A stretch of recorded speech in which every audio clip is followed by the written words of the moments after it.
He who is seated on the throne said, I am making everything new.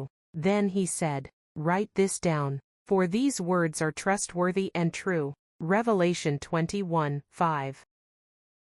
This verse speaks of God's promise to renew all things, offering hope and assurance of his ultimate plan for restoration and victory over all things. It emphasizes God's sovereignty and the trustworthiness of his words, which can be a powerful reminder of his control over the future and his promises to his people. சிங்காசனத்தின் மேல் வீற்றிருந்தவர், இதோ, நான் சகலத்தையும் புதிதாக்குகிறேன் என்றார். பின்னும் அவர், இந்த வசனங்கள் சத்தியமும் உண்மையுமானவைகள், இவைகளை எழுது என்றார். வெளிப்படுத்தல் 21:5. இந்த வசனம் தேவன் அனைத்தையும் புதுப்பிப்பதாக உறுதி அளிக்கும் வாக்குறுதியை வழங்குகிறது.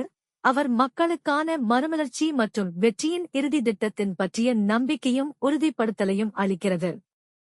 இது தேவனின் வார்த்தைகளின் நம்பகத்தன்மையையும் முன்னிறுத்துகிறது. அதுவே எதிர்காலத்தில் தேவனின் கட்டுப்பாட்டையும் அவர் மக்களுக்கு உள்ள வாக்குறுதிகளை நினைவூட்டுவதற்கான ஒரு சக்தி வாய்ந்த குறிப்பு ஆகும்.